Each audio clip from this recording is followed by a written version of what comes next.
El pecado es cualquier acto contrario al amor, la bondad y la misericordia de Dios. Es todo aquel acto sin frutos, fútil, que nos separa de su gracia, de su bondad y de su misericordia. Veremos cuáles son las consecuencias del pecado en este video. El Salmo 1, versos 4 y 5 señala así: No así los malos, que son como el tamo que arrebata el viento. Por tanto, no se levantarán los malos en el juicio, ni los pecadores en la congregación de los justos. El malo es todo lo contrario al bienaventurado. El bienaventurado es como un árbol que crece y que está arraigado. Es un árbol que su hoja no cae y su fruto está en todo tiempo, y que en todo lo que hace es prosperado. No así el malo, que es como el tamo, es como la hierba, es como una hierba desarraigada, es como la paja. ¿Recuerdas la parábola del trigo y la cizaña? ¿Recuerdas lo que dice la escritura?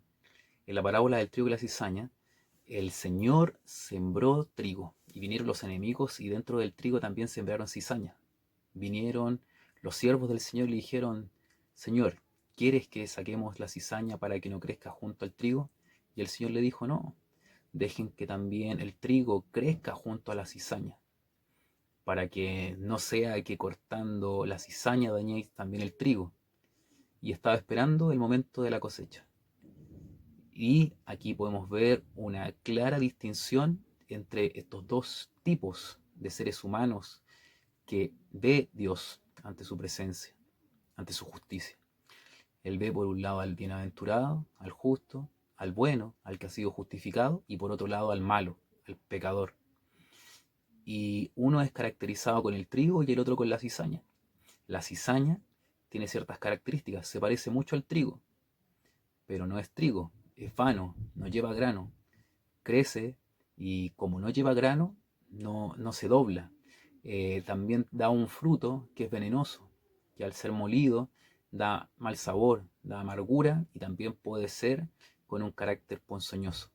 En cambio, el trigo, cuando es molido, eh, se convierte en harina y produce pan, produce pasteles, tortas, queques y tantas cosas alimenticias y tan nutritivas que se hacen con el trigo. Por lo tanto, hay una diferencia fundamental entre el trigo y la cizaña. El trigo va al granero y la cizaña simplemente puede ser quemada. ¿Por qué vemos que el malo prospera? ¿Por qué vemos que el malo crece? Es simplemente porque el Señor le ha permitido crecer como cizaña junto al trigo. Pero ya llegará el tiempo, llegará la cosecha, en la cual el destino de cada uno se verá. El destino de la cizaña es ser quemada y echada al fuego. En cambio, el destino del trigo, aunque sea molido, va a ser trigado, va a ser trillado. Eso significa trigo, que va a ser molido. La etimología de la palabra trigo proviene de trillar, de moler. El trigo sabe que va a ser molido, pero cuando sea molido va a producir lo mejor de sí. Ser bienaventurado no implica que no vayas a tener pruebas en tu vida, no implica que no vayas a tener aflicciones, no implica que no vayas a tener enfermedades, falta de trabajo, o que puedas estar aquejado por alguna aflicción o alguna prueba. Pero en esa prueba, en esa aflicción, en ese mal, tú vas a mostrar tu naturaleza de trigo y vas a producir bendición para los demás, para la gloria del Señor. En cambio, la naturaleza de la cizaña es solamente producir amargura, es envenenar. Cada vez que crece la cizaña no se humilla. En cambio, cuando el trigo crece, se dobla y se humilla por sus frutos. Mientras más fruto da el cristiano, debe ser más humilde. Mientras menos humildad hay, es menos característica de que la presencia y la obra del Señor está en esa persona. Recordemos a Satanás, el diablo. Mientras más el Señor lo utilizaba, él más crecía en orgullo, tenía cada vez menos humildad, y eso fue el origen de su perdición. Por lo tanto, ¿qué es lo que eres? ¿Trigo o cizaña? Ya la palabra del Señor nos está diciendo lo que pasa con el malo posterior a la muerte física. Si nosotros queremos ver una revelación maravillosa de lo que pasa con el ser humano después de la muerte, debemos ver la historia del rico y Lázaro. Dice la palabra del Señor que estaba el rico, que se vestía de púrpura, y todos los días hacía banquetes con esplendidez, y seguramente tenía muchas riquezas y tenía muchos deleites y vivía una vida tranquila pero sin acordarse de Dios. En cambio, Lázaro tenía una vida humilde. De hecho, la misma palabra Lázaro, el mismo nombre Lázaro, es el que depende de Dios, y él no tenía las cosas que tenía el rico, pero sí estaba todos los días a los pies de la mesa del rico a ver si caía alguna migaja para alimentarse de ella, pero su confianza, su fe estaba puesta en el Señor. Y después vino este fenómeno natural, tan característico, que es la muerte, de la cual el ser humano tan poco sabe y tanto miedo le tiene. Es un tema tan natural para nosotros, la muerte física, pero tan poco conversado, tan poco hablado, que genera tanto miedo en las personas. No se sabe lo que pasa después de la muerte. Se busca formas de conocer, de saber, de consultar hechiceros, medium, videntes, pero no hay una claridad, no tiene una claridad el ser humano de lo que pasa después de la vida. Y aquí el Señor, a través de esta historia del rico y Lázaro, nos abre una tremenda puerta para mirar hacia el cielo y ver qué es lo que está pasando. ¿Y qué es lo que está pasando?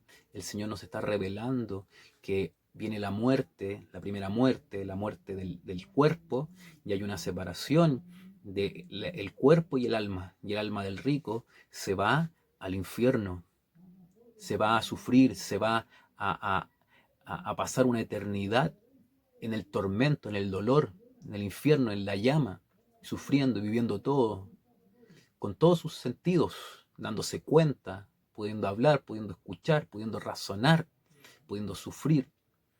Un tremendo castigo. En cambio, Lázaro, que terminó su carrera, pero había confiado en el Señor durante su vida, se va al seno de Abraham. Por lo tanto, hay contrastes entre la vida de el rico y de Lázaro. Por un lado, el rico, que era cizaña, que era el malo, tuvo su caminar alejado de Dios, vino la muerte y tuvo su consecuencia también en el infierno. En cambio, Lázaro, que era un bienaventurado, que era un hombre que confiaba en el Señor, que guardaba la palabra, que tenía su confianza puesta en el Señor, que dependía de Dios, aunque vivió una vida sin tanta felicidad material, sí era un bienaventurado y era 1000 veces feliz porque tenía una bendición espiritual. Al llegar el momento de su muerte, él fue a reposar al seno de Abraham. Por lo tanto, el Señor nos muestra que todos los hombres debemos nacer, todos los hombres debemos morir, pero después de la muerte física puede venir la muerte segunda. La muerte segunda para aquellos que no han alcanzado misericordia, la muerte espiritual. Pero el cristiano, el Hijo de Dios, el bienaventurado, no muere, sino que simplemente duerme, reposa hasta que se cumpla la palabra del Señor y ellos sean resucitados y vuelvan con Cristo. Aquí hay un misterio de la resurrección que prontamente también estaremos hablando en otro episodio. Pero la palabra del Señor nos muestra tan claramente cuál es el resultado entre la diferencia entre el bienaventurado y el malo, entre la cizaña y el trigo, entre el rico y Lázaro. Por lo tanto, si tú quieres saber qué es lo que va a pasar con tu alma, la palabra del Señor es tan clara y es tan categórica.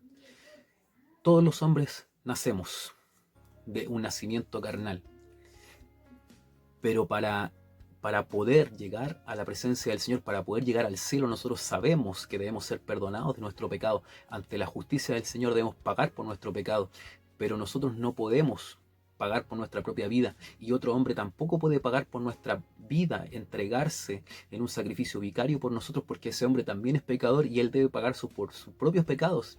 Entonces, ¿quién paga por nosotros? Debía pagar a alguien sin pecado. Jesucristo el Señor tomó nuestro lugar porque Él era sin pecado y murió por nosotros los pecadores. Se entregó su vida. Él no nació de una mujer o de un hombre. El pecado no se transmitió a su vida. El pecado de Adán no se transmitió a su vida porque Él nació a partir de un nacimiento virginal. Por lo tanto, no fue concebido en pecado. Y a través de ese nacimiento virginal, nosotros como seres humanos tenemos la posibilidad de ser redimidos, de ser perdonados, de ser justificados ante el Padre. Esa es la gran diferencia entre el que busca a Dios y el que no le busca. Esa es la gran diferencia entre la vida y la muerte. Y estos misterios los revela la palabra del Señor. Quédense con nosotros. El próximo episodio terminaremos el Salmo número 1 y será de una gran y hermosa bendición. Para el Señor honra y gloria. Todo se define como cualquier acto que nos separa del amor, la gracia y la misericordia del Señor, pero también